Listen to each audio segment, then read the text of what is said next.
Okay વિદ્યાર્થી મિત્રો, અહીંયા દાખલા નંબર 16 જરાક ધ્યાનથી જોજો. બહુ ઇમ્પોર્ટન્ટ છે અને હાવ ઇઝી છે. ઓકે, અહીંયા જોઈ શકો છો હાઇડ્રોજન પરમાણુની પ્રથમ કક્ષા સાથે સંકળાયેલી ઉર્જા વિદ્યાર્થી મિત્રો માઇનસ 2.18 ગુણ્યા 10⁻18 જૂલ પ્રતિ એટમ છે. પાંચમી તો વિદ્યાર્થી મિત્રો પાંચમી કક્ષા સાથે સંકળાયેલી ઉર્જા કેટલી હશે ગણવાની છે પાંચમી કક્ષા સાથે. ઓકે, હાઇડ્રોજન પરમાણુ માટે બોહર પરમાણુની જે પાંચમી કક્ષાની ત્રિજ્યા છે એ ત્રિજ્યા ગણવાની છે. વિદ્યાર્થી મિત્રો આવા સંજોગોમાં જેટલી વસ્તુ તમને ખબર પડે છે એ તમારે ખાસ લખવાની રહેશે. ઓકે સર, શું અમને ખબર પડે છે? તો અહીંયા વિદ્યાર્થી મિત્રો હું એમ કહેવા માંગુ છું, પહેલા તો સ્થિર કક્ષા છે, તો જે સ્થિર કક્ષાની જે ઉર્જા છે, કક્ષાની ઉર્જા એ કયા સૂત્ર દ્વારા મળે છે? તો વિદ્યાર્થી મિત્રો સ્થિર કક્ષાની ઉર્જા એટલે વિદ્યાર્થી મિત્રો આ ખાસ મેં તમને થિયરી વખતે કીધું હતું, યાદ રાખજો, તમે યાદ રાખ્યું છે. રેડી? En વિદ્યાર્થી મિત્રો, En માઇનસ વિદ્યાર્થી મિત્રો RH રીડબર્ગ અચળાંક અને અહીંયા 1/n નો વિદ્યાર્થી મિત્રો સ્ક્વેર. ઓકે, આ સ્થિર કક્ષા માટે હતું. ઓકે, અહીંયા વિદ્યાર્થી મિત્રો RS એ બધાને ખબર છે, તો પણ હું કહું છું રીડબર્ગ અચળાંક. ઓકે, હવે વિદ્યાર્થી મિત્રો અહીંયા બીજી વસ્તુ છે, રીડબર્ગ અચળાંક આવી ગયો છે, જેની વેલ્યુ તમને બધાને ખબર છે 2.18 ગુણ્યા 10⁻⁻ વિદ્યાર્થી મિત્રો 18. ઓકે, આમાં મને નથી લાગતું કોઈને કઈ પ્રોબ્લેમ હોય. ઝૂલ. ઓકે, અહીંયા વિદ્યાર્થી મિત્રો આ વેલ્યુ આવી જાય છે. ઓકે, હવે વિદ્યાર્થી મિત્રો અહીંયા હું કહું છું n = 1 જે પ્રથમ કક્ષા માટે આપી છે, પ્રથમ કક્ષા માટે સંકળાયેલી ઉર્જા આપી છે એ જોઈ લઈએ. તો વિદ્યાર્થી મિત્રો અહીંયા n = 1 આપણે સૂત્ર મૂકતા, તો ધ્યાન રાખો આ સૂત્રમાં. તો વિદ્યાર્થી મિત્રો n બરાબર તો 1 લીધા છે. ઓકે, માઇનસ વિદ્યાર્થી મિત્રો રીડબર્ગ અચળાંકની વેલ્યુ 2.18. ઓકે, 2.18 રેડી ગુણ્યા 10 ની વિદ્યાર્થી મિત્રો -18. ઓકે, મને નથી લાગતું કોઈને પ્રોબ્લેમ હોય. -18 અને વિદ્યાર્થી મિત્રો અહીંયા 1 નો સ્ક્વેર, વિદ્યાર્થી મિત્રો અહીંયા n નો સ્ક્વેર, વિદ્યાર્થી મિત્રો n એટલે પહેલી કક્ષા છે, n નો 1 નો સ્ક્વેર 1 જ થાય છે. એટલે વિદ્યાર્થી મિત્રો અહીંયા -2.18 ગુણ્યા અહીંયા વિદ્યાર્થી મિત્રો તમે જોઈ શકો છો -18. અહીંયા એક સાથે ગુણશો તો વિદ્યાર્થી મિત્રો જવાબ આનો આ જ આવશે. એટલે અહીંયા વિદ્યાર્થી મિત્રો આપણો જવાબ આવે છે આ. ઓકે, કારણ કે એક સાથે આને ગુણો તો પણ એ વેલ્યુ એની એજ રહેશે. ઓકે, તો En બરાબર 1 પ્રથમ કક્ષક માટે હાસું. હવે વિદ્યાર્થી મિત્રો En બરાબર આપણે વિદ્યાર્થી મિત્રો કયા કક્ષકની વાત કરવાની છે? તો વિદ્યાર્થી મિત્રો આપણે En છે એ En બરાબર તો વિદ્યાર્થી મિત્રો પાંચમી કક્ષાની વાત કરવાની છે. તો હાલો સૂત્ર લખો, E5 બરાબર અહીંયા માઇનસ RH વિદ્યાર્થી મિત્રો. ઓકે, 1/n નો સ્ક્વેર વિદ્યાર્થી મિત્રો.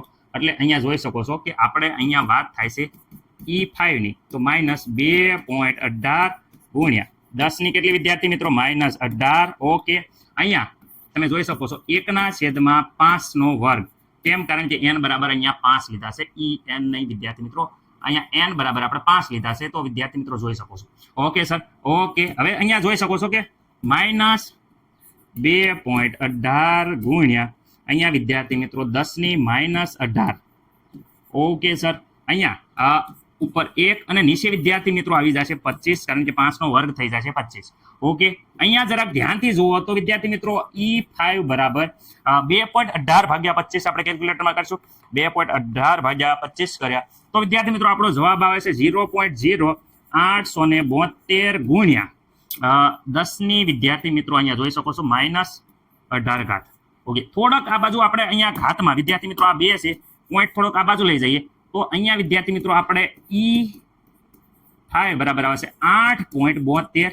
એ પર વિદ્યાર્થી મિત્રો ખાસ યાદ રાખજો, દર પહેલા અહીંયા આ માઇનસ છે, અહીંયા પણ માઇનસ હતા, આ માઇનસ આવશે, અહીંયા માઇનસ જ આવશે, કારણ કે ઠેઠ સુધી માઇનસ છે એટલે માઇનસ જવાબ ભૂલવાનો નથી. અને અહીંયા 10 ની -18 હતી, 2 ઉમેરો એટલે વિદ્યાર્થી મિત્રો 20 જૂલ. આ વિદ્યાર્થી મિત્રો તમારો જવાબ આવી ગયો છે, જે તમારે હરફેર ગમે તે રીતે અને વ્યવસ્થિત રીતે યાદ રાખવાનું છે. આખી વેલ્યુ મૂકે છે, 25 વડે ડિવાઈડ કરો એટલે ડાયરેક્ટ જવાબ આવે છે. ઓકે સર, અમને વાંધો નથી. પરંતુ વિદ્યાર્થી મિત્રો અહીંયા બોહરની પાંચમી કક્ષાની ત્રિજ્યા ગણવાની છે. ઓકે, Z બરાબર કેટલા આવે? હાઇડ્રોજન વિદ્યાર્થી મિત્રો પહેલો પરમાણુ છે. આ હાઇડ્રોજન હિલિયમ લિથિયમ પહેલો જ પરમાણુ એટલે Z બરાબર 1. પાંચમી કક્ષા n બરાબર વિદ્યાર્થી મિત્રો કેટલા લેવાના છે? 5 લેવાના છે. અને તમને r નું સૂત્ર આવડે છે સર? અમને તો આવડે છે.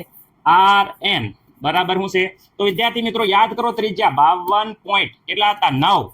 રેડી? 52.9 ભાગ્યા કેટલા હતા વિદ્યાર્થી મિત્રો? તો અહીંયા વિદ્યાર્થી મિત્રો Z ઇન્ટુ હું તો n નો સ્ક્વેર, એ પણ પિકોમીટર. ઓકે, પિકોમીટર માંથી આવેલું. ઓકે સર, અમને ખબર છે. ઓકે, આર એન બરાબર કેટલા લેવા પાંચમી કક્ષા માટે ઓકે 52.9 ઝેડ બરાબર વિદ્યાર્થી મિત્રો 1 અહીંયા જોઈ શકો છો આ 5 નો વર્ગ ઓકે વિદ્યાર્થી મિત્રો અહીંયા 5 નો વર્ગ વિદ્યાર્થી મિત્રો તો અહીંયા પીએમ ઓકે સર હાલો 52.9 ભાગ્યા 1 કરશું તો એનો એ જવાબ આવશે અહીંયા 25 5 નો વર્ગ 25 પીએમ ઓકે વિદ્યાર્થી મિત્રો અહીંયા જોઈ શકો છો બેનો ગુણાકાર કરીએ તો વિદ્યાર્થી મિત્રો આવે છે 1322 કેટલું આવે છે કેલ્ક્યુલેટરમાં જોઈ લે ઓકે જવાબ વિદ્યાર્થી મિત્રો આવે છે 1322 પોઈન્ટ વિદ્યાર્થી મિત્રો 5 રેડી પિકોમીટર આ હું આવ્યું આ ને ત્રિજ્યા સર આમાં જવાબ અમારે પિકોમીટરમાં નથી નેનોમીટરમાં લખવો છે તો વિદ્યાર્થી મિત્રો આર એન નથી વિદ્યાર્થી મિત્રો આર કઈ છે પાંચમી કક્ષા કઈ છે અહીંયા આર પાંચમી કક્ષા તો વિદ્યાર્થી મિત્રો આ ત્રણ આંકડાને પછી પોઈન્ટ મૂકી દો 1.322.5 નેનોમીટર તો અહીંયા વિદ્યાર્થી મિત્રો તમારો દાખલાનો જવાબ આવી જાય છે બોહરની પરમાણુની ત્રિજ્યા જે વિદ્યાર્થી મિત્રો આપણને ઓલરેડી અહીંયા માંગેલી છે પાંચમી કક્ષાની બોહરની ત્રિજ્યા ગણો તો વિદ્યાર્થી મિત્રો આપણે ગણી દીધી છે વ્યવસ્થિત રીતે દાખલો તમારે લખવાનો છે યાદ રાખવાનો છે કોઈને ભૂલાય નહીં ખાસ ધ્યાન રાખવાનું છે